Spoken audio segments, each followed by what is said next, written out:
Well, some of the challenges that I faced growing up, um, I'm 72 years old, Hmm. so I was born in 1949. And some of the challenges I faced through discrimination were uh, in job, in my workplace, Hmm. and also just everyday living. I was raised mostly by my grandmother after my father was killed in when I was 12. I have my childhood was a little bit hectic. I have two brothers and myself. My mother decided that she didn't want any kids when I was 3 years old. So that's when my father took over raising us until I was 12. And then he was killed. Mm. And at that point, our family became divided. We found out that my oldest brother was really not my father's child, but we never knew that Okay. because he didn't want us to know that. So we were separated when my mother ended up calling and telling us that. So we had to go to court. Being 12 years old, the judge let me make that decision for me and my younger brother as to where we wanted to live. So my mother said that she would take us to New York and put us in a home and visit us on the weekend. Oh, And the okay. judge said, no, I'm not going to let that happen when they have a loving family here. Right. His hands was tied because my older brother not legally being adopted by my father. So we kind of grew up always wondering where he is, what he's doing, and things like that. That led us to another drive. But my grandmother always kept us in church, Baptist. We learned how to help each other out, help people out, help take care of the seniors, clean up not only our houses, but for the neighborhood, for the elderly in the neighborhood. So we always Okay. had to do that. We always had to get up at 6 o'clock in the morning and be done with our chores by 9 because she always said the earlier you get up, the more daytime you had to play. The only problem with that was that other people were not up and there were no other kids to play with. So we just learned how to do things. So that's the childhood portion. But as growing up, with Martin Luther King, Malcolm X, I was always interested in the nonviolent movement because one of the things I've always wanted to know was how we ended up in Toledo because my grandmother was from Bessemer, Alabama. Hmm. And then when she told me the story about how we ended up in Toledo, there was a young white boy that had spit on my father, and my Okay. father got into a fist fight with him. Well, they were Okay. going to lynch him.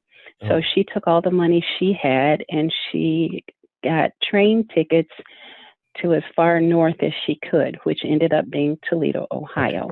So that's how she told us we ended up here. She brought all of her boys with her, which was four, and she left her daughter because she knew that they wouldn't harm her.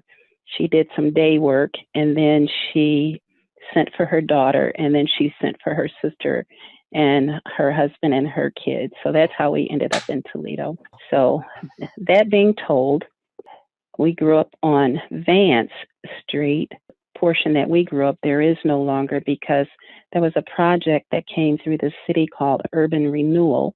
They were redoing the city and they made it's over there between Collingwood and Division where Gunkel School is. There's no more houses over there. There's land and Hmm. playground area, and then there's some new apartment buildings built over there. Okay. That's the neighborhood that I grew up in. And then we moved from there over on a street called Avondale in the 1600 block, which Yeah. was a Polish neighborhood. Hmm. And we had lots of fun playing with all the kids. We were the first Black family to move into that neighborhood. And I had a lot of Polish friends. We went to school and we played together. Hmm. But we also learned how to help one another and how to see if your neighbor needed anything. It was a 3 block neighborhood, and we would go from one end of the block to the next end of the block. And some days we just had fun taking our garbage bags and picking up paper. Or if the grass got really high, we had a contest to see whose lawnmower was the best. And I remember we made the news because we cut the grass down. Everybody in the neighborhood was really excited because it had become an eyesore. And I Hmm. guess that's the first time I realized that this is how you make a difference. My community action came when I took a vacation. I like to read, and I always have gotten up early. So I got my cup of coffee, I got a book, and it was a very nice summer day. And I went out on the porch about 6 o'clock in the morning, and I sat in the chair, I propped my feet up, and then I'm seeing all this activity on the corner. And I was like, what's going on? And then I kept hearing this guy saying, you straight, you straight. And I didn't realize he was talking to me. And he's standing out there across the street yelling, are you straight, you straight? And I'm like, what is going on? So my neighbor came out and he says, oh, he says, you're home. And I said, yeah. I said, what is this going on? And he says, well, they're selling drugs. I said, they're what? He said, they're selling drugs. And I said, you've got to be kidding me. And he said, no. I said, how long has this been going on? He says, oh, for a long time. He says, you're always in and out of your back door and you're never home, so you never see any of this. He says, oh, they're going to be out here for quite a while. And I worked the night shift. I was working 7P to 7A, and sometimes I'd work 7A to 7P. Hmm. So I didn't see that going on. Well, I got angry and I went over there and I talked to them and they told us there's nothing you're going to do. We're not going to stop this. They brought out lawn chairs later on and they sat there and it was like, it was quicker than going through McDonald's drive through. I was like, oh my God. So I wrote a letter at that time to Mayor Donna Owens. Hmm. And I explained to her, I said, there are people out here selling drugs. They're constantly asking, you straight, you straight. And so my letter got some attention. And she told me that I should contact Blockwatch. Blockwatch was something that I had never heard of. It was the best kept secret in the city of Toledo. Hmm. So I said, okay, how do I do that? And so she gave me the contact numbers and how to get involved. I went to their meeting and they said, okay, we'll set up a meeting in your neighborhood and see if you can get people to come out to the meeting. So I said, well, do I get any flyers? How do I do this? And they said, yeah, we'll help you. So I went to the over on Nebraska to the community policing station, Hmm. and I talked to one of the police officers, and he helped me make flyers. And then I stood out and said, I will pass these out. He said, how many flyers do you want? And I said, 500. He said, 500? You're never going to get 500 people there. Right. I said, I may not get 500 people there, but if I can get 100, I'll be satisfied. And he laughed. He said, you'll never get 100 people there. I said, well, I'm not going to take that as an answer, but I got the flyers and I started passing them out. And then I was passing them out. I was asking a couple of friends in the neighborhood, will you help me pass these flyers out? So we started taking blocks at a time and we passed the flyers out. Well, we had a pretty good turnout at our meeting. We had like 80 people show up. They were surprised that we had that many people. And I told them that I was tired of the drugs being sold in the neighborhood. I'm trying to raise two boys to be young men, and I can't do that if they're constantly selling drugs. Mm-hmm. And so they said, you got to have somebody that's going to stand out in front and be an area leader and be responsible for these meetings.